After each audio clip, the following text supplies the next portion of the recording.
Hey, good evening, everyone. Welcome to Radical Geek YouTube.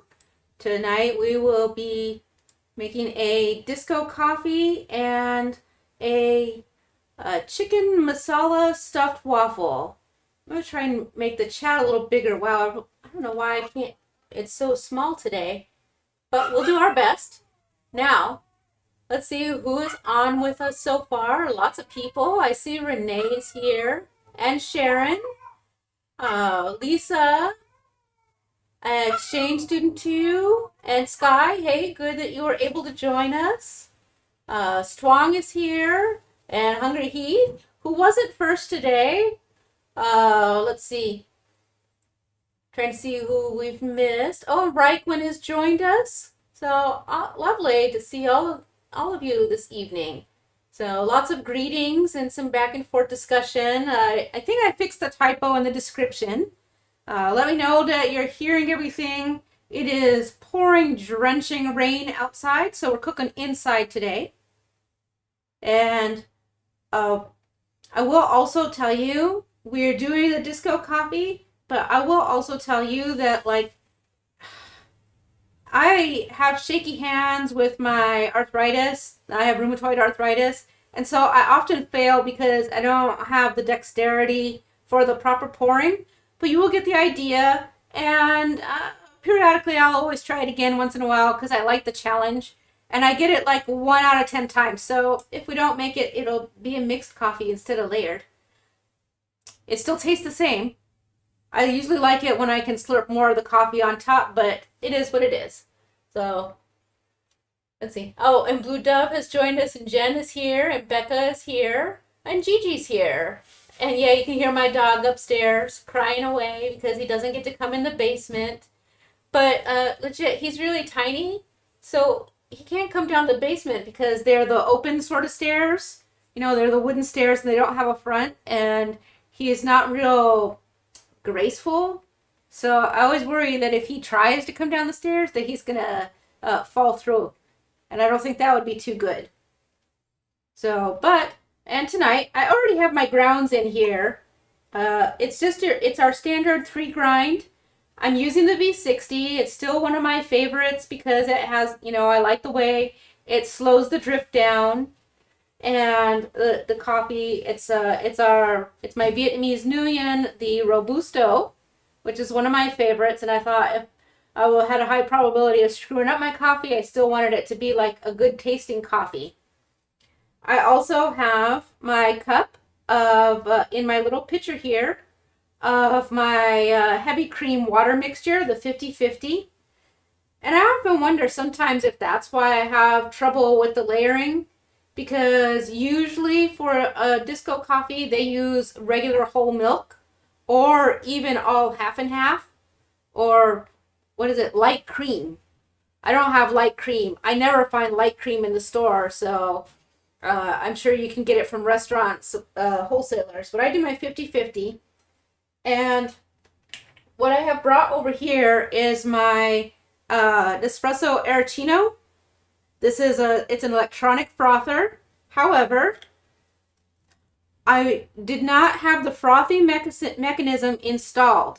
I don't want a big, light, froofy froth. I almost spilled my water. That would be terrible. It's not like outside where it goes on the cement and disappears. But I will tell you one thing about the Arancino. It has a little magnet up here, and the frother piece itself is magnetized. So if you're not using it, you can just store it right in the lid. And it has like a little device over here. As you can see, I had to bring like every little dish I have in the house. So it's a little bit chaotic here, but pretty quick we'll get some dishes cleared off, and that'll start helping along as we cook. So I'm going to do 2 things. I'm going to go ahead and put my water in to get the brew going. Let me move our tomato sauce, my pureed tomato. It's not actual tomato sauce because it hasn't been cooked. Well, sort of. We'll talk about that in a bit. And, we all remember whenever we do pour over, you put your chunky grinds in, and you put a little cavity in the center where we start, and we're going to start with our bloom.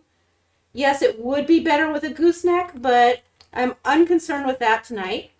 And we just continue with a little bit of a round. You can see it's flowing a little bit fast this evening. But so there I'm going to stop and let that go. And then let it sit for a couple minutes. Oh, a couple seconds. Like a half a minute. And just let that go through and let the grounds bloom. So let's see what we've got here. We've got, well, it's good that you guys are chatty this evening. Let's see. Lots of greetings. Exchange Student 2 made yogurt in the Instant Pot yesterday. How did it come out? Did you have a good success? We sure did have a lot of discussions surrounding yogurt lately. So, oh, and Lisa says their yogurt is cooking up now. Nice. Now let's see. Oh, and Sky's been talking about their travels, which have been, I love seeing your post about that. Same as Rancan Cook. I love seeing their posting their travels when I get to. I just think it's so nice. I'm looking forward to maybe when I retire being able to do some travel or things like that. It's just not in the cards right now. So. Oh, let's see. Wow. Let's see. Oh, and Raikwen says, was talking about the celebration of life that they went to. Exchange Student 2 says their tummy's not feeling great today. So maybe today, this is not going to be a dish for you to eat. But I will tell you that despite the fact that it's spicy and stuff, it'll be nice in a couple days. It gets a little bit better, and if it does bother you, just come back later when you're on replay, or just pull out the chat real big and then just talk away and don't even worry about the food. It does have ginger in it though, which is good for your tummy. If you have an upset tummy, you can always make a nice light tea and put a little bit of ginger in your tea, and that's a nice way to help settle it. If you have hot tea, you can melt a little bit of unflavored gelatin and get that good and mixed in, and that will also help with it. Okay, my coffee has bloomed now, so I'm going to go ahead and start adding in the water.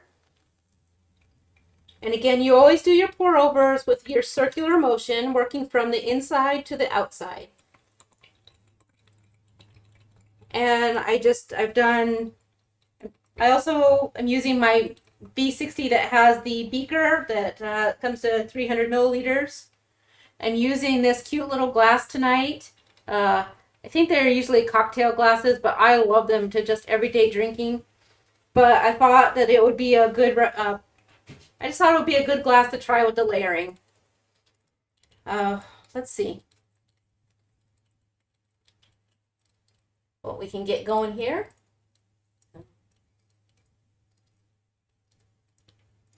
Oh, Sharon says it's also been raining up north all day long. We've had like street floods and everything. We're definitely struggling with all of the rain.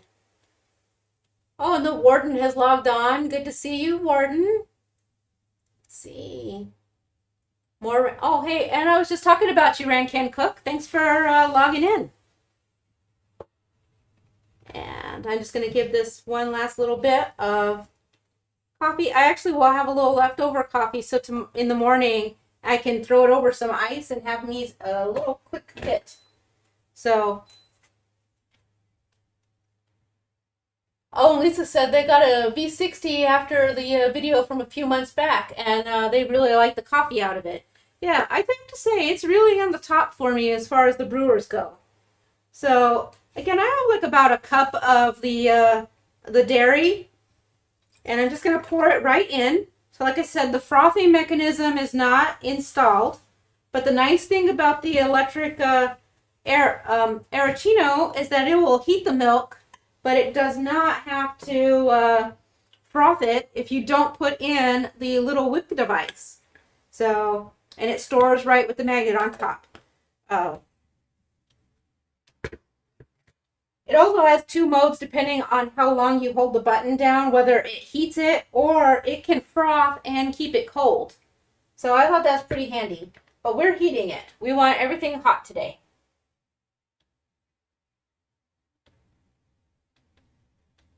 There we go. I'm sorry that you can't see it. Again, I just have like a ridiculous amount of things today. So, let's see what we've got here. Oh, I was just some back and forth conversation. That's nice. So, Lisa is saying that they were. Oh, and the warden is asking what food I'm making. So, it's going to be a chicken masala stuffed waffle. So, lots of spicy goodness and all of that fun stuff. And this is done dripping. So I'm just going to, in case there's any errant drips, bring this over to get rid of the top. Set it all aside. And my milk has heated up. Figured I'd try the coffee because even if I don't quite get it layered properly, then we will have a nice coffee to drink while we do all the other cooking and we can chat amongst ourselves. So, all right, so I'm going to go right here and my hot milk gets poured right in. And it is pretty thin, so it does make me think that probably my little half mixture is maybe that's why I struggle with the pour. But I do take my spoon. I got my fancy gold spoon. Let's see. There you go. You can see it that way. If I contrast it. Blends in everywhere else. And it's got like the nice round cup. You just bring this in and you kind of set it here on the top near the edge. And you very, very slowly and gently pour it onto the spoon and then onto the top of the milk mixture. So, and it's not layering like it should. As I said, I do tend to not quite get it all the time. Que sera. I'll turn the spoon over and try that a little bit and see if that helps. Move over. Where's the center? Yeah, so we're not quite getting the disco coffee, but disco coffee is supposed to be the layered coffee where the coffee floats on top of the milk. Instead, we're just getting a very heavy milk latte. I'm sorry about that, guys, but it is what it is.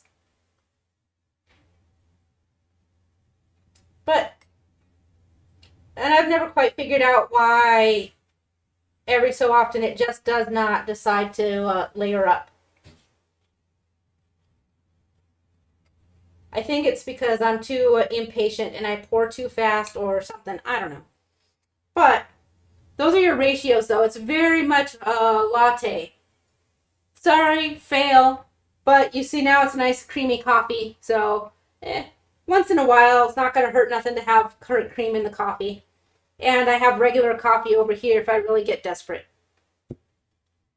So, practice up. I think actually sometime I might try it again, but use like maybe a cream. It's just, man, that's a lot of heavy cream if I don't dilute it down. So,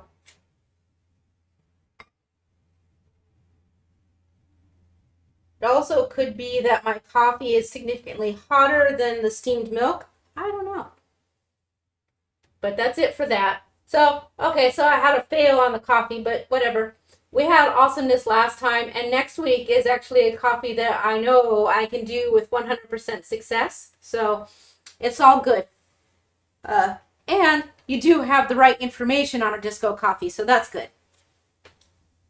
And you know that now it's no big deal when you can't do it. Obviously, I can't do it either. So, let's move on to the recipe while we chat. Oh, and Blue Dove says they got their stuffler today, but they're going to wait to unbox it until tomorrow.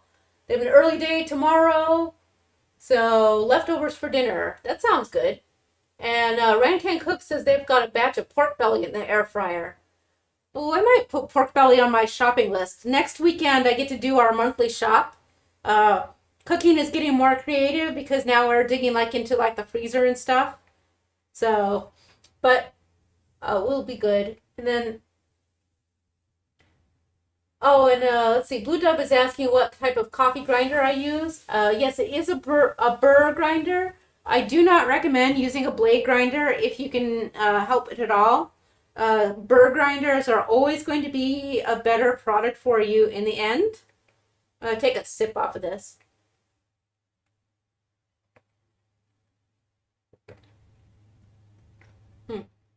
I mean, it does taste good, but boy, is that very creamy.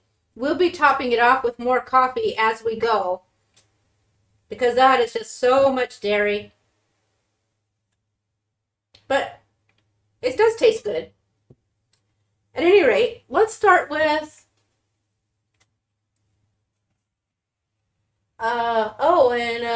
Renee says they've got a 4-pound bottom roast that's been bathing in the crock pot for about 10 hours with many spices in there. I bet that's going to be awesome. Oh, it's going to be so tender. Oh, hey, good evening, Susan B. Thanks for joining us. And Brenda, who says it doesn't matter so much that it didn't layer because it looks tasty. And it is tasty, so there is that. Let's start cooking, though. Let me move this out of the way somewhere. I'm out of room on my table. We'll bring it back in a second. So, let's make the Raita first. So when you go to like Indian restaurants, you get that little yogurty stuff on the side that you use with your spicy foods. That's what we're making tonight. I have about 3/4 of a cup of yogurt. Yes, it's our regular Greek Instapot yogurt. And then, let me grab all of the stuff. Like I said, we'll be clearing up quick. I used every small dish in the house that I have, plus extras. All right, so let's start with the spices. I've got salt, pepper, and cumin. About a half teaspoon each of the salt and pepper, and about a teaspoon of the cumin. You can adjust. The nice thing about this is that even if you look up recipes, they're all similar with tweaks and differences, and they all proclaim to be the best. What I took that to mean is find the profile that fits you and go with that. I like to make my other food super spicy, so I do not add extra spice into my Raita. So those go in. But if you want fire on top of extra fire with just the yogurt to help calm everything, you can absolutely dice up some chili in here or use more of your chili powder, however you see fit. I've seen recipes that include the lemon and recipes that don't use the lemon. I like lemon, so I'm going to use my 1/4 cup of lemon juice. And my diced red onion. You just dump it right in there. Getting some kind of message. Oh, but it's not important, so that's good. I was a little bit worried. Some shit's going down with work, and my boss is on vacation. It was like basically like, good luck with that. It's a hot mess, but we're all gonna get by. So my red onion, and then the next thing I have a cup of very small chopped up English cucumber. Hold it on my shirt now. Well, anyways, it's really small. You will find recommendations all across the board, from big chunks, little chunks, grated, diced, minced, crushed cucumber. So again, that leads me to say the sauce and as a side is whatever you make it. Okay, I gotta decline this just a minute. I'm sorry about that. Someone is calling me and they know I'm live streaming, so come on. Anyways, so my cucumber, and then 50-50 of of mint and cilantro. And I see Lisa is asking if I scoop out the seeds of the cucumber. So it's English cucumber. So no, they're very tiny, very subtle. And so I leave it in. You do need to use English cucumber and not like gherkins or other cucumbers. The English cucumber has that light, refreshing sort of sweetness to it that lends its flavor to the sauce well, as well as has a better texture and a little bit firmer. It's still very juicy and watery, but not as watery as your traditional cucumber. And also, you use the whole thing as opposed to having to squeeze it out. So, all right. So that is it and that's it. So now we're just going to give it a stir. And it is a chunkier sauce for me, and I actually really enjoy that. Obviously, this is not all for tonight, but we love it on many things spicy. So, and it's fantastic. We actually have some a little bit more leftover chicken than what I'm using tonight. It'll be great. You know, it's great with a spicy morning omelet. This has a lot of applications for us. We enjoy the profile. But that's it for your Raita. So, you know, I think a lot of people find it very mysterious because they're not used to seeing it in a lot of restaurants. And it's not something we eat a lot of in the United States. It's a little bit of a different flavor profile. But I find it very, very refreshing. Now, the other thing I will add, well, there was something I was going to add, but it just went right out of my head. Let's see. Okay, oh, and Rankin Cook has to go drop the pork belly. So it has got to drop because their pork belly is ready. I have to admit, if I had fresh pork belly, I would not hang around either. Actually, I might ear hustle it, but I would definitely be off eating my pork belly. So that's it for the sauce. So we will set that aside. I guess, I don't know if it's technically a sauce. It is a sauce, but it's very chunky. Oh, that's what I was going to say. It's a lot of cilantro.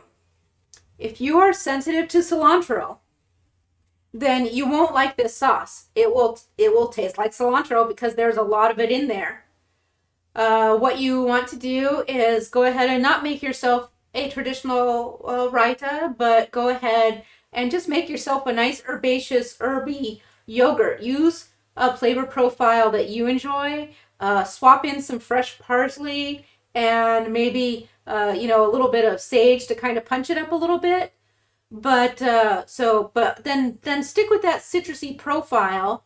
Make sure you get that mint and cucumber in there, and it'll still be really delightful. You could also, instead of the cilantro, you could go instead of the cilantro mint, you could make yourself a dill cucumber side, and that'll work real nice too. It's definitely not the same thing, but it will be usable. Now, we're going to do two things at the same time. I'm going to fire up my pan, which has a tablespoon of butter in it. So let's get that going so we can get some heat in there. As soon as this butter melts a little bit, and it will take only seconds. All right, I've got the pan coat, the bottom of the pan coated, and we're gonna do. Come on, get off there, butter. There we go. Being stubborn. You take your onions and throw it right in. You don't worry about the fact that you didn't bring it all the way up to heat yet. They're going to soften and cook down. There are times when you need things to sizzle and times when you don't. These will come up and sizzle eventually, but it doesn't have to start off that way, just so long as you've got some there so that it doesn't stick or burn. And honestly, this is a non-stick skillet. I could have brought my cast iron down, but I didn't. This is a larger skillet, and I just felt like using it because it's easy to clean and I don't have to maintain it this evening. I'm also going to add my ginger and garlic. You can see this is a little teeny dish, but it's a lot of garlic and a lofty load of ginger. And you just want those aromatics to get in here, get good and softened, good and a little bit translucent, just barely starting to get browned. You don't want them super browned like you would with if you were preparing some onions for like a taco dish or things like that. Just you want them to get that translucent, softened, and very heavily aromatic. Put my dishes on that little tray. So that's the easy part that we're going to get going here. Oops. I meant to turn my flame down, not up. So we're going to sweat that. Sweating is the proper term for what we're doing here. So we'll let it sit for a second. I say, except for that I can't seem to. Let me get a towel here. All right, there we go. Now we're going to put together our batter. I already have in here my 1.5 ounces avocado oil and my 1.5 ounces heavy cream. To that, I'm going to add 1 egg. I am going to add 1/2 scoop of unflavored gelatin, which is 5 grams. You just throw it right in there. I will add 1/4 teaspoon of baking powder.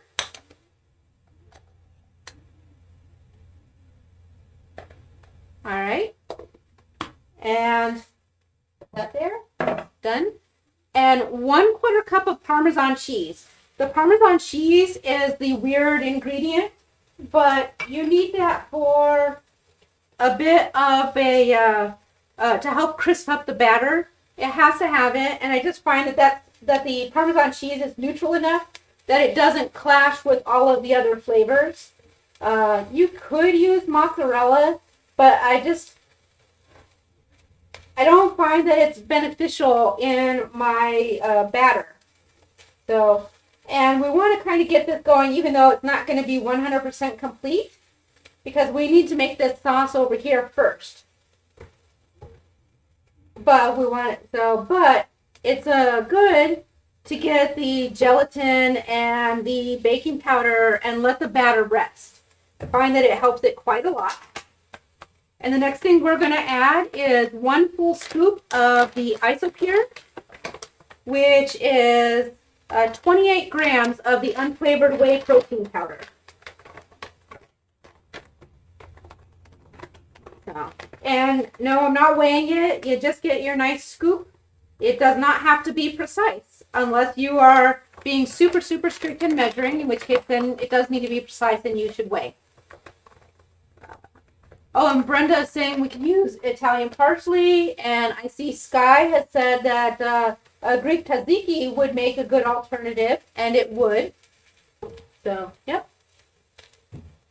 Questions asking some people if they were able to get the Prime Day Stuffler, which I know, man, so many people bought those Stufflers, and then they jacked the price up way high the day after Prime Day, like as if, listen, stuff goes on sale for a reason. Now that people know they can get it for $30, they're not going to pay $60 when it was previously $50. That's insane. Now, let's see. I have to lean in because I have trouble seeing, but I need to get my batter mixed so the gelatin doesn't get balls. Oh, we had to say the word balls sometime tonight, right? Oh, and Jen is saying they're 7 hours into a 24-hour fast, and this is making her hungry. Oh, I'm sorry, but you can stay strong. Remember, this is just a video, and then you can always plan to make it another day. Mix, mix, mix. And I will tell you, too, when you get this, a lot of times when we're making chocolate or keto waffles, we talk about how important it is for the batter to be thick and scoopable. I want you to know that what I have learned is with this stuffed waffle maker, I have been doing much better with a slightly thinner batter. It has made a tremendous difference in my stuffed waffles and in the end quality. All right, so my batter is here. I'm just breaking up the protein isolate clumps. I'm having a drink of water because now it's hot from cooking. You know, I'm just drinking generic Costco sparkling water. I have my soda stream, but my canisters ran out, and I just have not made it over to the store that refills the canisters. And I refuse to pay the exorbitant funds for an exchange when I know I can go get them filled for like $5. So, oh Heath, you're just being bad. I hope that the next time Renee visits you, that she gives you a good old natured Gibbs upside the head. All right, my onions are nice and browned. My batter is mixed, and now it can rest. And so the next step is that I took earlier some stewed tomatoes, and then I blended them in my NutriBullet so that they became super smooth. Here's the nice thing about masala. If you like it to be super chunky, you can use a whole can of canned tomatoes. I will say don't use tomato sauce, which sounds weird since I blended this, but you don't want actual tomato sauce. There are often additives or preservatives or things that they have added in there. So you want to take your regular tomatoes. You do want to heat them up and give them a good steam or a roast off and then puree them. You want about 14 to 15 ounces. And then you just add that into your pan. Oh, there's our big sizzle. And you don't want your heat so high that it's going to burn your sauce because, you know, tomatoes can do that. But you do want it high enough that it's going to warm everything through and take down the acidity of those tomatoes just a smidge. Get everything mixed in there. And now we're going to just let that go for a second while I put this aside.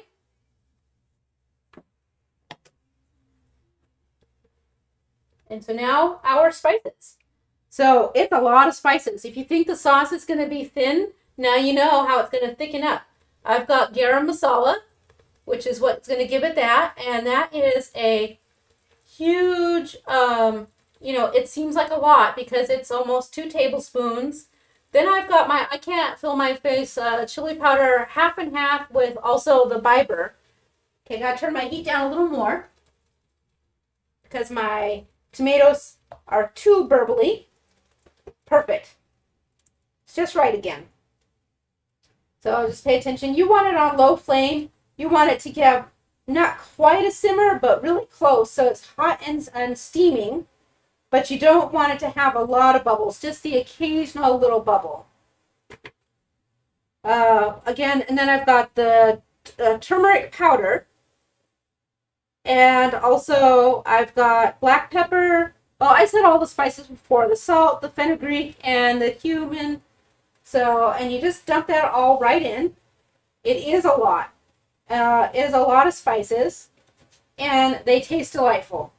So if you're not used to a lot of spices, back it off. If you like more spice, add some more. Be careful with the cumin though, because cumin can get can give you an off flavor if you use too much of it.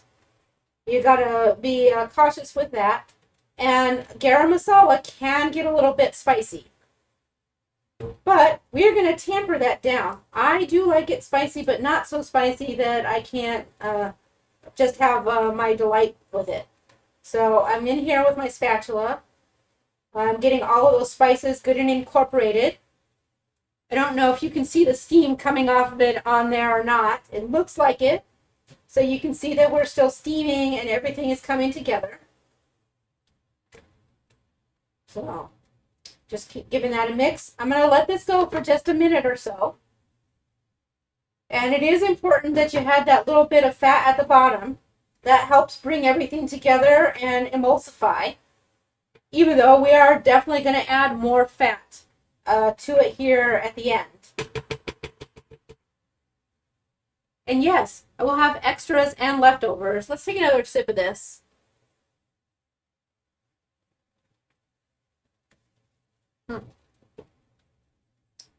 good. It's just way creamier than I'm accustomed to. And Hungry Youth says violence is never encouraged. I'm like, okay, we'll let it go, I guess. So, all right. This is sizzling up real nice. Where are we at? Okay, well, we got lots of time. I was worrying because there was a lot of steps, but once I screwed up the coffee, I know, being this a coffee live stream, and we screw up the coffee, that just means our food has to be on point. So we let this all come together. You don't want to let the spices get that raw spicy taste, so you need to let it simmer just a smidge before you get everything all in there. So we'll just let it go. You will note that a while back on one of the Cheese Fridays, we made butter paneer. It is very similar. Now, we did use different techniques because we used the Instapot for that sauce, and this we're doing stovetop, and that one was all soft pureed with no chunks or bits or pieces in it. This has chunks, bits, or pieces. If you were making a traditional masala, you would add some green veg into it, like some peas. But as you know, I am keto and do not eat peas. And in fact, peas and carrots, it was such a great bonus to me that we don't eat those traditionally on keto. You can eat a little bit, but yes, you don't have to. Oh, and I did miss, I guess Renee made a joke about goober heads and the gherkins. So I did miss it. Let's see. There's a lot of things I've missed here. Let's see. Renee says they made the perfect crispy, lacy, crunchy eggs with runny yolks this morning. Oh, nice. Took 3 eggs and then another attempt with 2 more to get the crispy edge. But you know what? I also would not be mad about it. Let's see. And Jen says, oh, Jen was asking about the crispy eggs. That was back when we talked about the tzatziki. The Raita, Sky says the Raita is one of their favorite dishes when they go to India. Physical tourist, or Renee says they got their crispy eggs by using high heat with avocado oil and butter, and then waited until it was hot with the water. When you get the little pops when you throw a little sprinkle of water. Then they poured the eggs in quickly and then used a spoon to cook the whites. Oh, nice. That'll be great. Let's see. More talk about the stuffler from there. I still don't see the goober head joke. Who knows? I guess YouTube maybe ate it, or it was so far up that it just completely got eaten because I was paying attention to other stuff. Oh, and Sharon says they've got a recipe for Doro Wat from their sister-in-law, and they've adjusted it for low carb. It's full of spices, and the depth of flavor is really good. That does sound amazing. I'm gonna have to look that up. I'm pretty sure I need to try it. And Sharon says that we will love it, and that the warden will love it because it's spicy. So I don't know that I can really get you a good view of this, but just know it is quite thick. Very thick, not thin. You're letting a lot of that liquid from the tomato cook out, and you're getting like a soft, pasty sort of texture. I mean, like I have a flat spatula, and you can see I can scoop it up, and it stays scooped up. So, a good thick paste.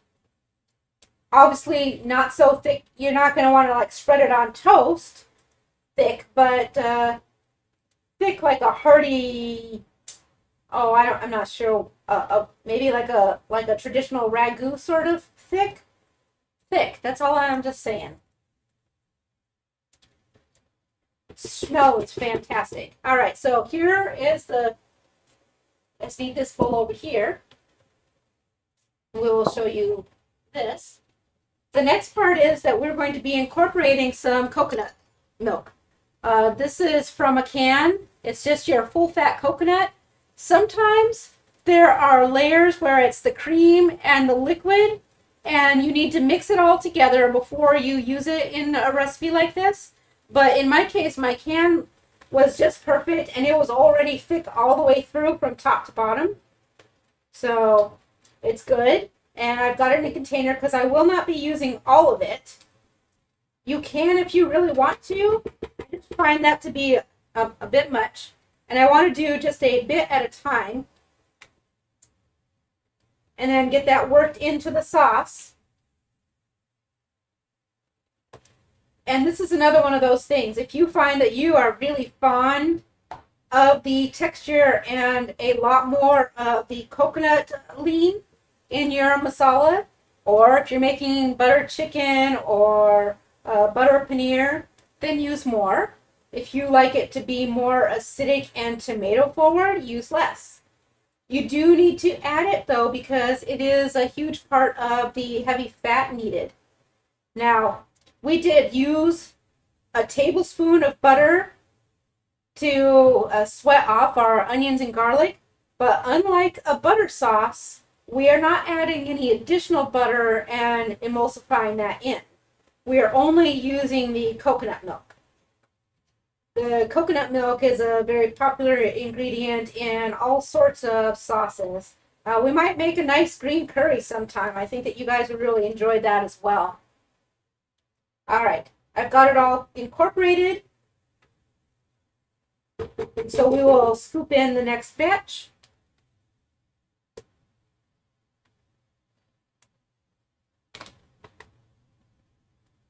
So I've got about a quarter of the container left. Set that right there. Lost the lid to my container. So, well, there's another lid upstairs. We'll use that. And I'm just going to incorporate the last of this coconut milk. It's melting and getting nice. I do need to bump up my heat just a teeny smidge now. So let's see.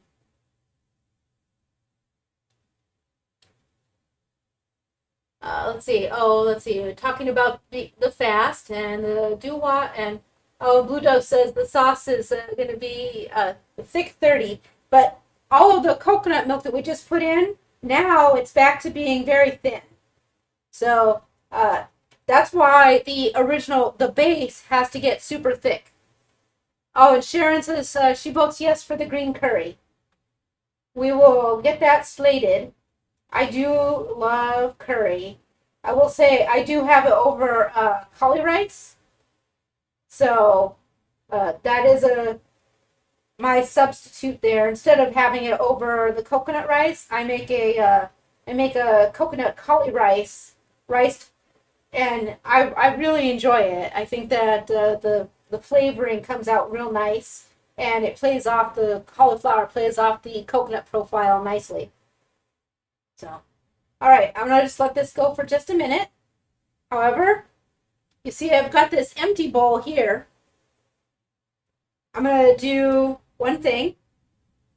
I'm gonna get rid of this spoon because I don't need it. Yeah, that's the only things that I'm using like a crap ton of dishes. And delicious, but also dirties a lot of stuff. So hopefully you have a dishwash machine, but if not, just be aware. You can plan ahead and maybe use less dishes and not have to bring everything down. I'm going to do two things. I'm going to get a scoop of sauce here, and I'm going to set it, I'm just going to put it into my little bowl here. And you can see it lightened up from that deep, deep red to kind of like a soft pumpkin-y orange look. And that's from the coconut milk blending in. Oh, it smells fantastic. So, but I just need this to cool down a little bit before I temper it into my batter. And I don't want to mix batter into this because I forgot another bowl. And I still need to mix my chicken in to some sauce to make our waffle. Let's see. Oh, Exchange Student 2 is having some technical difficulties. I second if you go back out and then come back in. And, and Exchange Student 2 is reminding people to give the video a thumbs up. I do appreciate that. I think that is, it's one of the things that they look at in their metrics when they're measuring for YouTube, so it is really helpful. But for the most part, my joy is that we all get to spend time together talking.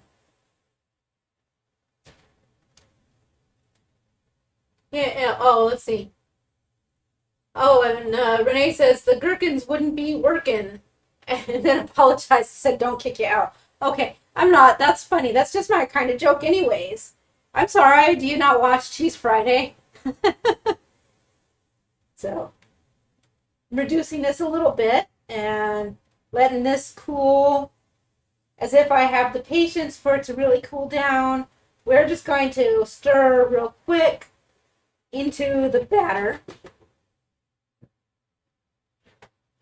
Try and get everything here. Start mixing. And here's the trick. You need to the waffle. More of the sauce will work its way into the waffle while it's cooking. Sauces don't always stay saucy inside because the batter is raw when you add stuff in. So it'll cook in. But I find that I have really liked adding my flavor profiles directly to the waffle batter. The other thing that is totally awesome is that this is actually more batter than I need for the stuffed waffle. So after the live stream, I'll have this leftover batter that I'll be able to go and make some little mini spicy waffles.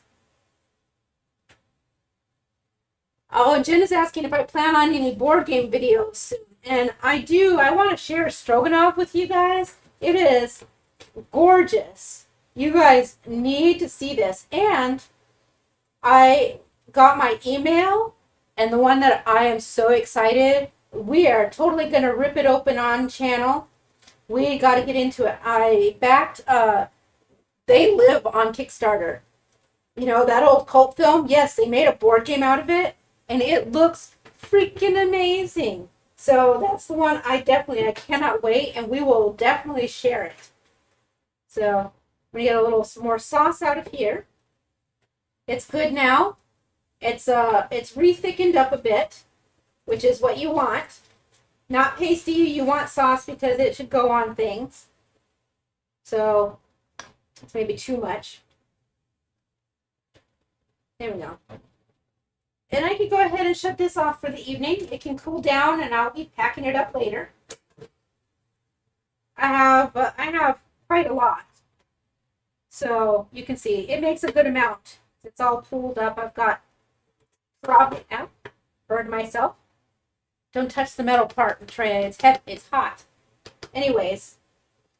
So all I have now is my shredded chicken. This is just leftover shredded chicken that we cooked earlier in the week. We've been eating on it for a couple days. We don't want any extra leftovers. So, boom. Now we're going to have like this awesome, tasty mix-in. And I'm just going to mix it into the chicken into a little bit of the sauce that I took.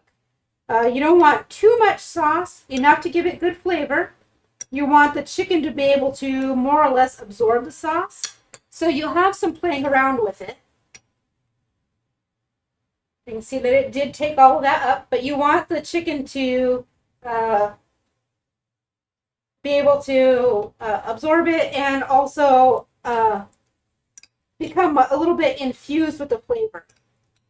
I will tell you that if I was making chicken masala, this is not the process I would follow at all. If I was making chicken masala, we would start off with dicing up our fresh chicken into nice big hunks.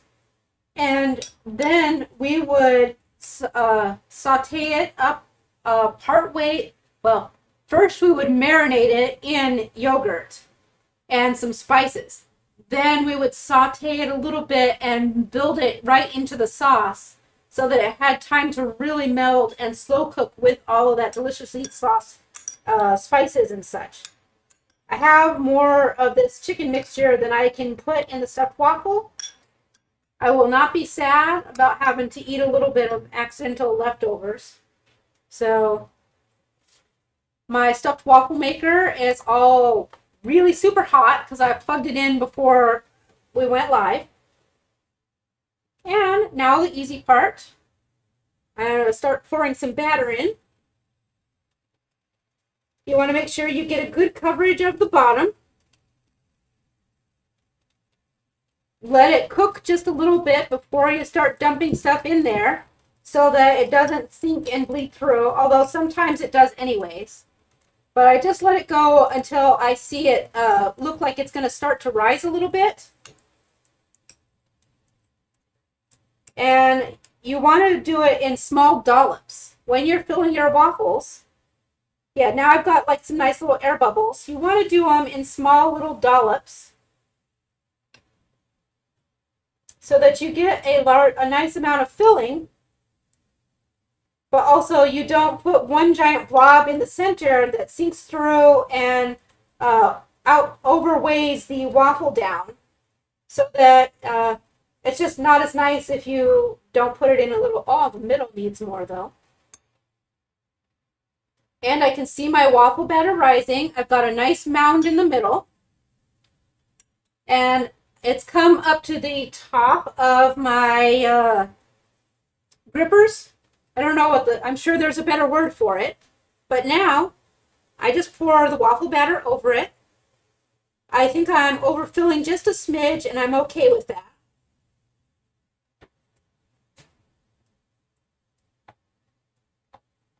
Got a little chicken leaking through on the top, and that's okay. And some leaking onto my table. Whoops. And now we'll let that go for about 10 minutes. I may set my leftover waffle batter down somewhere. And get my dirty spatula. Get my cloth and just kind of do some wipe up here. Goodness gracious. I was a messy Marvin. But if I get like all my little drips now, then later I come down with my little bleach wipes, and I love this vinyl tablecloth now. It's perfect for such things. So get my drips because I did overfill a teeny bit. I'm sure we've all been familiar with overfilling our little waffle makers of any kinds of varieties for quite some time.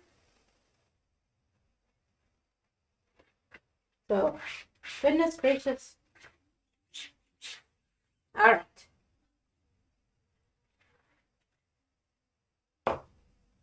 And that towels are done for. We'll be using new towels from here on out.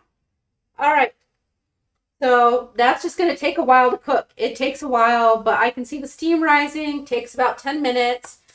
I have a drink of water because I am very warm.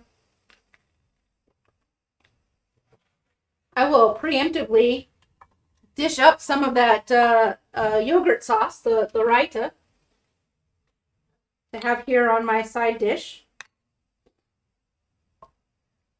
I've got to stiff a little bit. The spices are finally getting to my sinuses.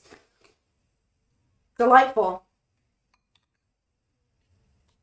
So I don't know about anybody else, but that's my favorite part with the spicy food.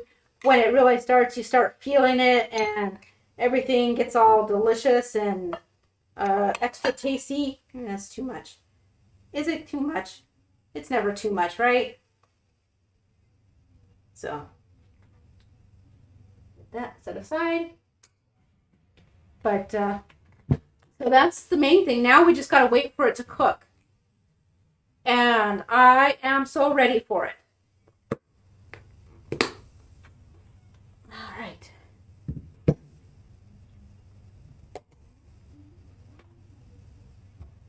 Another towel, wipe my fingers. And of course we have my nice little red napkin, my fork and knife, and my extra spoon for my sauce. So here we are for the night. Let's see. All right, we can do comments now while we wait for this to cook. I see there's quite a lot going on here, so let's, I'll scroll up. We will get to everything. Let's see. Okay, we did see that. It's all about the thick sauce. Oh, and Renee says they love all Mediterranean food because the flavors are layered and tasty. Yes, I agree. Lisa is seconding the green curry. Okay. And Warden is saying another vote for green curry. Excellent. Okay, so we're going to have to put that on the list of fun things to make. Let's see. We talked about the board games already, and I will talk about those a little bit more. Oh, and Renee says they she enjoys the cheese Friday jokes. I don't know. Let's see. Hungry Heath is being sassy again. That's good. And then let's see. Oh, and Exchange Student 2 says they are the dishwasher in this place, but it doesn't bother them. They did dishes 4 times yesterday. Oof.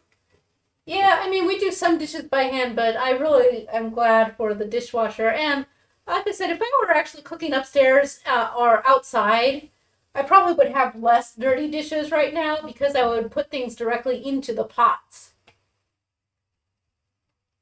So let's see. Let's see, we've got here. Oh, and Becca says the pesto uses about 2/3 cup of batter, and a classic chaffle uses 1/4 cup. Yeah, my stuffed one actually uses a little more than the 2/3 cup. It's probably a good full cup, but I really build it up. So, but yeah, so I've got like I said though, I found that I got like just the right texture in my waffle batter. So the fact that it makes extra, and then I have to go and make some chaffles on the side. Oh, technically waffles, because well, no, there's cheese in there, so they're chaffles. There is cheese and egg. Yay! Make some extra chaffles. Not a problem for me. And Hungry He says that he can't hear me because someone just turned on the creamy, but he's not mad about it. I would definitely not be mad about that at all. Let's see. Oh, and Blue Dove says they've got fancy coffee on the way, so they pulled the trigger on the burr grinder, a manual one to save a little bit of money. So they've been using the spice grinder type with a blade for years.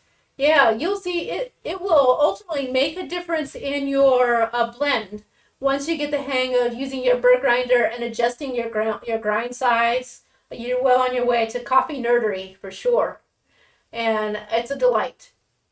So, yeah, I also want to know, people are asking what flavor that is running in that Ninja Creamy. I also want to know. And are you guys doing add-ins? So let's see. Just some sass. Oh, they're making chocolate with fresh strawberries. Nice. Blue Dove says they're doing a take two on lemon meringue keto chow creamy tonight. They used cream cheese and a lemonade ultima to punch up the tang. Ooh, let me know how that comes out. We have lemonade ultima and lemon meringue keto chow. Sometimes I make it even more cookie by adding a princess cookie extract that I have instead of more lemony, but I love lemon. So let's see. We all agree. Pick on Heath some more. Let's see. Oh, and Raikkonen says they also reiterates to Blue Dove that they will not regret getting a burr grinder, that it does make a difference. And Lisa's asking about the fenugreek. Seeds are powder. So I buy the seeds and I have a grinder and I grind them up myself, or I grind them manually in my molcajete. So I find I almost always buy seeds if I have that opportunity, the whole spices. If for me, it's my personal preference. I think that they have a stronger flavor. So, I'm gonna give you guys a little TMI though. Oh, hey Dennis, nice to see you this evening. I'm sorry for this TMI moment, but I will tell you, if you eat too much fenugreek, your urine starts smelling like pancake syrup. So, go easy on it so that you don't reek of pancakes. Let's see. Oh goodness. Wow. This is the first time everything just like jumped all over and scrolled. Let's see. Oh, and Blue Dove says, yes, they also can't help but overfill the waffle makers. At least the Dash Multi Mini has a little overflow chamber. Yeah, I think I'm gonna get one of those. I keep looking at them and I'm like, I kind of have a lot of little waffle makers though, so honestly, it's gonna be a hard sell. But One of the little dashes had the hinge break finally, so I feel like that means I can get another one. That's my justification right here. Let's see. Oh, and Sky says that toasted fenugreek seeds are awesome and more versatile than just the powder, in their opinion. Now, I second that opinion. If you have a spice grinder, then you can do more with the seeds. You also don't have to have an electric or even a manual cylinder grinder. Like I said, it's more work, but you can always get yourself an old mortar, old-fashioned mortar and pestle, your molcajete, and you can grind just about anything in there. It's actually one of my favorite ways to make my salsa. I think the texture comes out just delightful that way. My waffle smells really good, guys, but it's definitely not ready. Let's see. Jen is asking if anyone else saw Love and Floor this weekend. I didn't. I've been like running a bit tired, which makes me emotional, and I know there's some tough scenes in there because I've read the comics way back when. And so I worried that it might bother me too much when I was running tired. So I was waiting until I was like in better spirits so that I wouldn't feel distressed, which sounds kind of weird, but you know, I mean, right now, like the commercials can give me tears just because I commiserate with everything because I'm overtired and stressed. So I'll just wait. See, they've got Hungry Heath has something something in the dehydrator. I missed what you got dehydrating, Hungry Heath. Can you repeat that, please? Oh, and Sharon says they've got theirs in the from a small herb shop up in Columbus. Oh, cool. Yeah, we have a lot of nice places to buy herbs in Columbus, so that's nice. And some herb farms, which are really great. We have one place called Sonnen Forge, and they actually have salts as well as an herb farm and a special lavender farm. They also grow teas, and their tea is really good.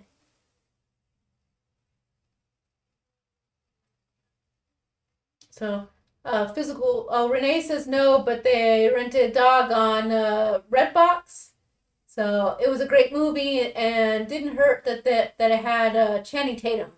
Good call. And Brenda is making chicken, bacon, and broccoli with boursin for dinner. Oh, that's one of my favorites. I love that boursin cheese.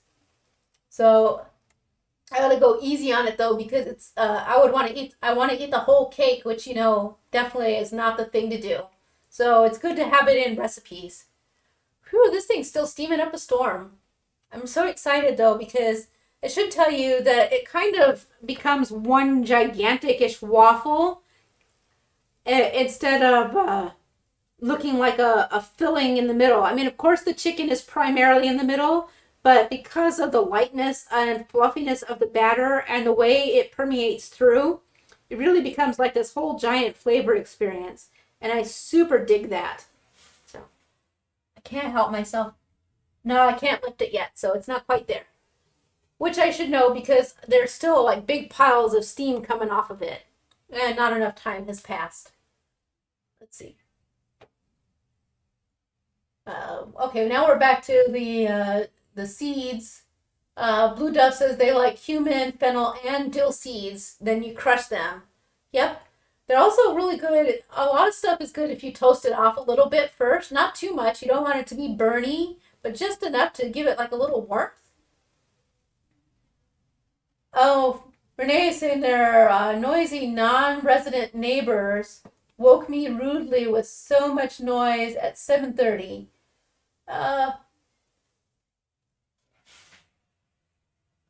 She refrained from going to tell them thank you for always making sure I never sleep too late on the weekends. I don't know. I probably would have to say something or be equally inconvenient and make sound at times when I know that they don't want it. But I know that's not very nice. But there are limits. Oh, and Lisa says they did order some seeds, that they have a spice grinder and a molcajete, so that's awesome. And Brenda says they understand that they also can't handle the emotions of movies sometimes. Oh, Hungry Heath has fresh peppers in the dehydrator for Texas Five Spice. I love that Texas Five Spice. It's super delicious. Oh, Blue Dove says there's a refurbished dash mini multi on Amazon warehouse right now, $38.24. So, uh, Blue Dove's been taking Shelly's suggestion on prowling for deals this week. You know, that's a good idea because they're going to get a bunch of Prime Day returns and stuff. Lisa says they also overdo the Borson. They usually have to freeze it to keep it to keep from dipping into it. Yep, that's a good idea. And Renee says they haven't had Borson in ages, so they might have to get some soon. Yeah, dangerously for us, we can get it in 3 packs of like an oversize at Costco. So when we buy it, we really have to be ready for multi people. Just trying to give it a check. It is still very steamy. Aha. Hot. Whew. Let me just give it a lift out. And pull my little edges out. Ah, my edge is stuck, but it's hot and I don't want to touch it. Give me a second here. Because I overfilled, I have to gently, there we go, unmold it. So you can see it's where I overfilled it was on this side was where it was sticking. So hang tight with me 1 second, guys. I'm going to unplug this so that it has the opportunity to cool down. So, awesome. Oh, it's just, look at it. It's really hot, so I should set it back down and stop burning my fingers, but, spectacular. Really good. So, and I don't know if you'll be able to hear it or not. There you go, nice and crispy. I do see that it is letting you pick that up on the mic, so fantastic. Oh, hey, welcome back, Rankin Cook. How was the pork belly? Oh, and Brenda says they wish they could teleport here for dinner, or the Wardens and the Wardens for dessert. Yeah, I love chocolate and strawberries. So the inside, which I don't know if the lighting really will show it off, but you can see the chicken has all blended in. And then the waffle batter itself has that lovely orangey, turmeric, yellowy sort of look to it. I kind of just want to like chomp right in because all that aroma and the onions, I can see them throughout the waffle, the little bits of chicken. Delightful, but it's super hot, so I must hang tight just a minute. Cut myself a corner so you can see the whole triangle. Ooh, as I cut it, the steam is just pouring out of it because it is so warm inside. A little piece of the crunchy from the stuff that was overfill.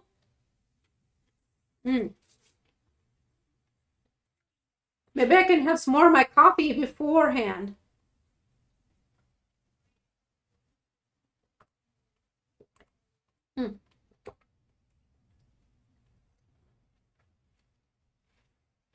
Let's see if it'll... Okay, no, that was ridiculous. Too fast, Maitreya. Excuse me. I'm choking on some of the spice smell. All right, well, we'll just top it off. There we go. I ran out of space on my refuse tray. Goodness. There's going to be so many trips back to the kitchen this evening. So, let's see. Oh, and Renee is asking if the Borson can be put in the freezer. They've done that with goat cheese and it was fine. Yep, it's basically the same kind of thing. It works just fine.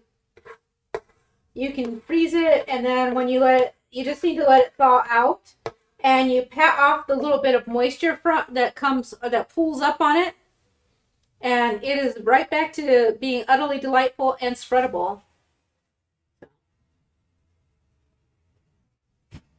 Oh. Ran Can Cook says their pork belly was awesome. What did other people have for dinner? I'm just curious at this point. I know we all are very creative individuals. I'm going to take a little bit of my Raita and put it right on top of the waffle. Now that it is only sort of hot, so I'll only burn my mouth a little bit.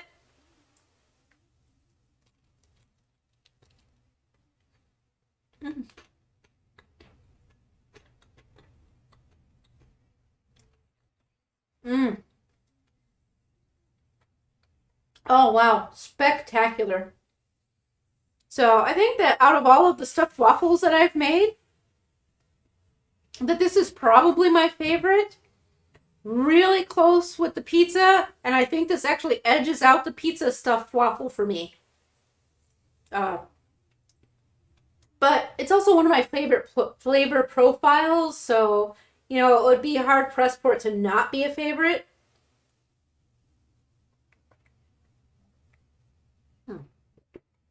And truly, you can make any of the waffle batters you like. You don't have to use my waffle batter. That's my preference, but I like that it gets crispy on the outside, and then the inside is a nice moist waffle. It does need all of the extra moisture in it. If you don't put enough moisture into it, then the waffle itself becomes dry and you need to drink like a lot of water with it. But, oh, and then Ludo says maybe a bird grinder could make less finely ground 5-spice too. Boy, but you'd have to have it a separate bird grinder for your spices, because you don't want your spices mixing in your coffee grinder. It would be way too overwhelming. Even if you were able to clean it out real good, it would always linger just a bit, and then it would start impacting. And then, let's see. I feel like I'm missing pieces of the conversation, but I just don't know what it is.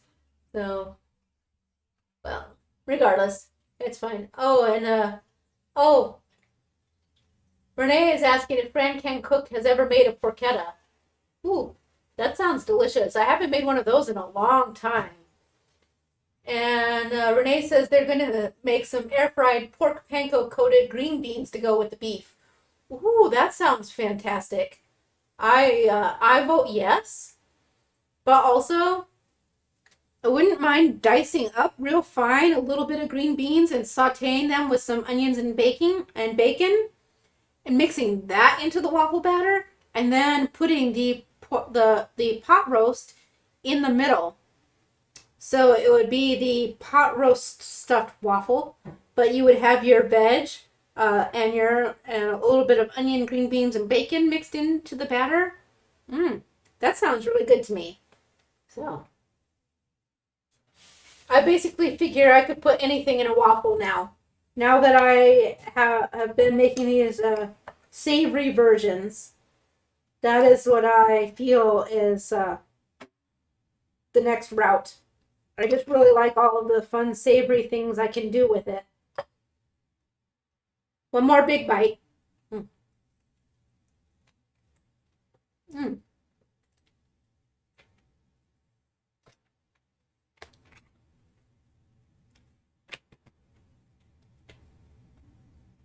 I almost wiped my mouth with my cooking towel.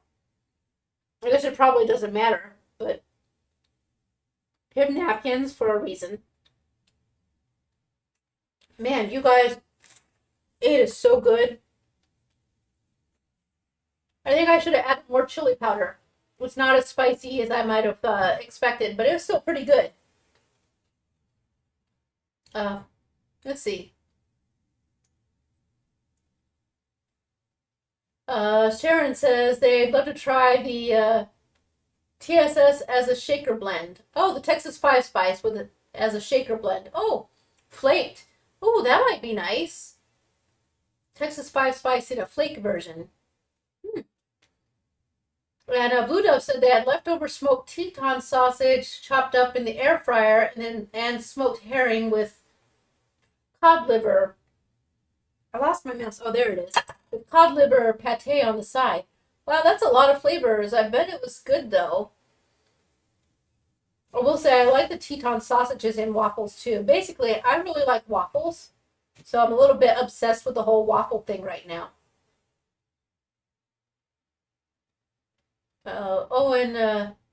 Renee says basically they saw a video with the porchetta the other day, and it looked heavenly that they used pork belly. Ooh, nice. So the warden says they made a ribeye with the secret ingredient as a test tonight. So far they agree a better crust and richer flavor. Ooh, I can't wait to see then.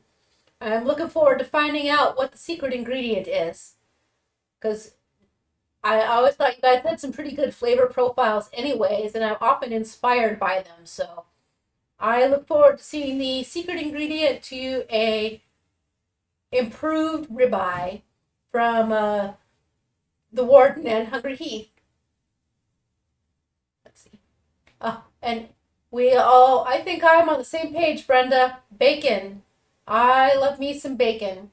Oh, I'm going to tell you a story.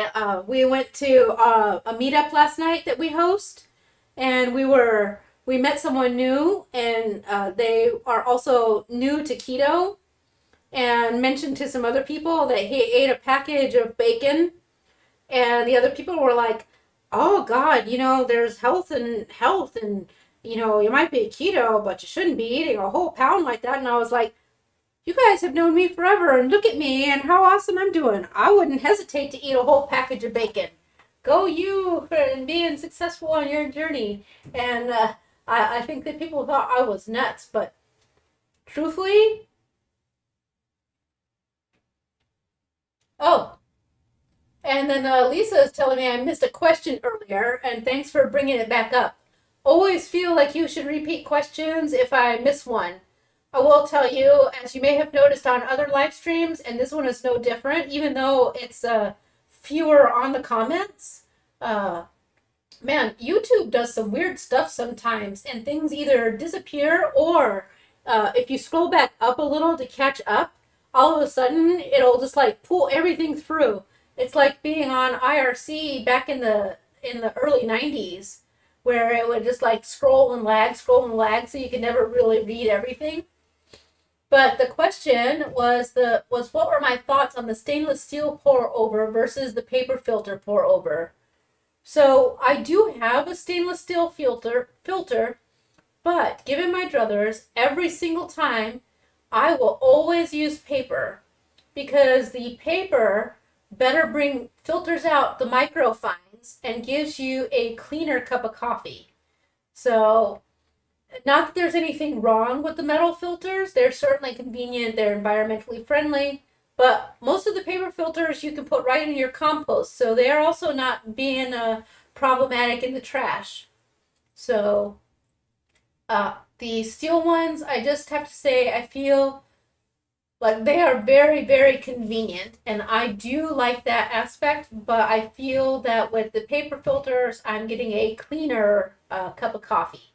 So it just lets more through. I feel like also the paper filters, because they're more tightly woven, they also wick away more of the oils from the coffee. So that again leads to, and it's a slower drip through.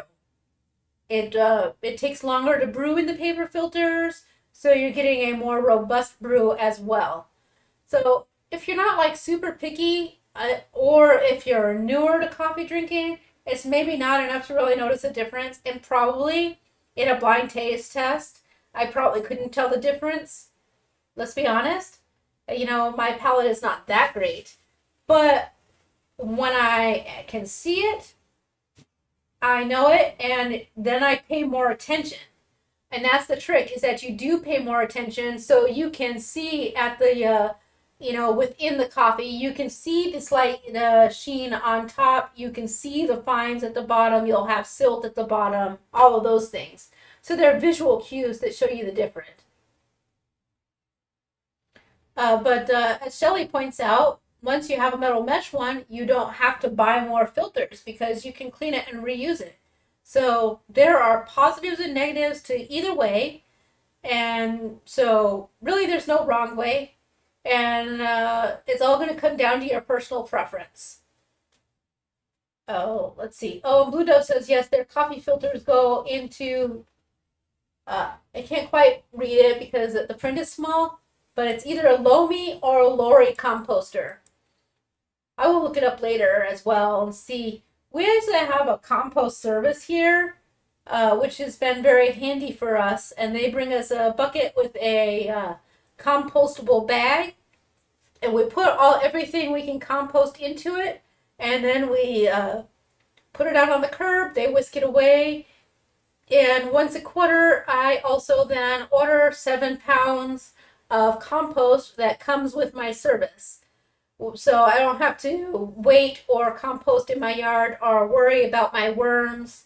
Although I have some healthy worms in my yard, and they get really big. Like, it's a fisherman's dream because we get like some that are like big and fat, and they're, like they're like my finger width, and they're like this long, and they really motor. So to me, this means I have a healthy yard because I've got tons of big fat worms. So, joyous for me. Maybe they like chili peppers. I don't know. I'm leaning in. It's okay. Oh, okay. It is a Lomi. Lomi. Really, I had to dig. I've been thinking about maybe getting the projector going so that I can blow everything up real big on the wall, and maybe it would be an easier time reading. But there's only so much I can do all at once. I mean, I can only be so crazy.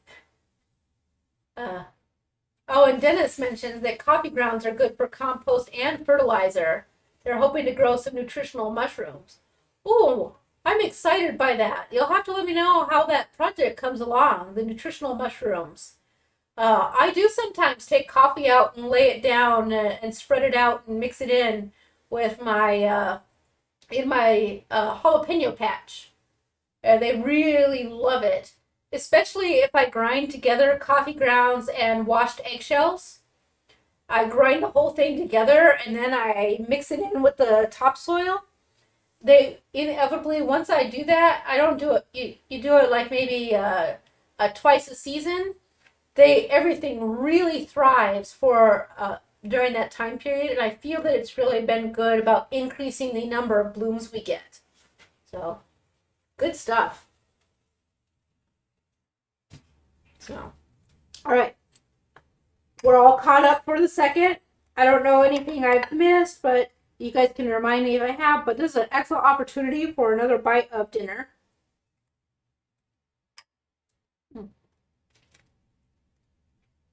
It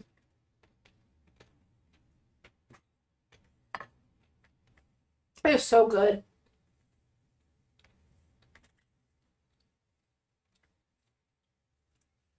I can't get over how tasty it is. Oh, and Blue Dove says they really like their Lomi, that it was a little pricey, but they don't even have recycling pickup out where they are. So definitely not a compost pickup. And their mother-in-law gardens, so they can use the dirt that it makes. Nice. Yeah, the compost service is actually new to our area. They started a pilot program where we live, and so we jumped right on it. For a while, we actually had to take it to drop-off points. Now it's getting to be a pain in the backside. And so I was thinking of going back to doing composting ourselves. And right when I was getting to that frustrated point, because it was massively inconvenient, they did the pilot for pickup service, and we hopped right on it. And that has been perfect for us. So cross your fingers that some industrious individual starts a composting business. But if not, I think that it sounds like a great idea. There's a lot of different composters. So I think that it's a really good thing for all around. It's really great for your yard and for soil health.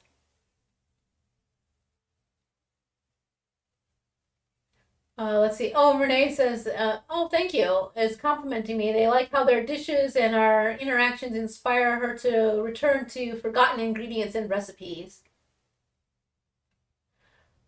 And Sky's asking if I would consider the entire waffle one meal or split it in two for 2 meals.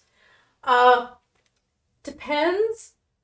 Most of the time, it's not one meal because it's a lot of food.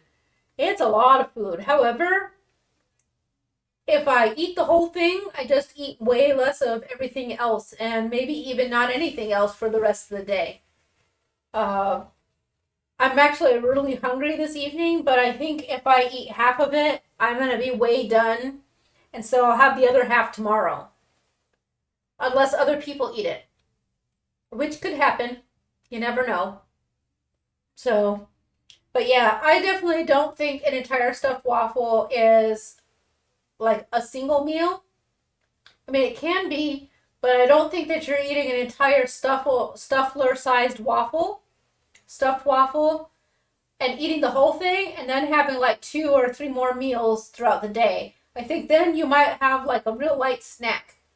Uh, and I do have that sometimes too. Sometimes I will power up with the whole thing because it's so delicious, and I will be very sated for most of the day. And sometimes I make uh, my creamy pints. Instead of making them full meal, I'll take my keto chow and mix it uh, with an egg. So I've got my serving of keto chow and an egg, and then I use water, and then that's what I use for my base, which makes it an entire pint of ice cream, but really low in my macros. So one stuffed waffle and that creamy is enough food for me for the day. And I eat quite a lot of food, but and I didn't actually do all the math, but I would say this is probably a good 800 calories if I ate the entire waffle, and then you would still have the yogurt. So, you're looking at like 850 calories there, broken down into your macros. It's probably, because there's tomatoes, you're looking about like 10 or 11 carbs. It's lofty. Oh, and Sky says good for OMAD then. Yep, it would be good for OMAD. Oh, Renee says they forgot to take their Zyrtec yesterday, so they've been sneezy and itchy all day today. Yeah, I will say, with the heavy rain that we've gotten, the allergens are horrible, and then on the alternate days, it's super super muggy and really sunshiny. The UV index has been stupid high, and so we will definitely be needing some allergy assistance. So, an exchange student too is asking about reheating the waffle air fryer. Um, my air fryer is the Omni Plus, so I actually have a reheat button on it, and that is what I use because it does get crispy. You could also put it in the oven just a little bit. I would say don't microwave it. If you microwave it, it just stays really soft instead of getting crunchy again. So, but yeah, the air fryer is a great way to reheat it. I have yet to try and like saute it off in a pan. I think that might not work too well. But just in case anybody thought about it, feel free to share later how that works out. But regular oven, toaster oven, air fryer, those would be my choices for reheating the stuffed waffles. For everybody else who's made stuffed waffles, share with us what you do. Put them in the comments after the stream. And with that in mind, I'm taking a look at the rest of my waffle that I'd like to finish, the coffee that I didn't get through, and all of the cleanup I have to do. I think that we would probably have to call it a night for tonight. But I super love sharing the stuffed waffle recipe with you. I love sharing my failed coffee with you. Correct flavor profile, wrong implementation. But we'll get it right again sometime. We'll do it again. I'll work on it a little bit and see what the ketofication will help us to get it that those layers proper. So, all right. And Blue Dove says they will have to crunch numbers with Chronometer, like Shelly showed her for Stufflers. And at least dividing into servings will be easy. True. All right. Good night, everyone. You have a great one. Thank you so much for joining me. It's always a pleasure to see you guys. I love talking with you. I love seeing your comments and hearing your ideas. It's fantastic. I'll see you guys later.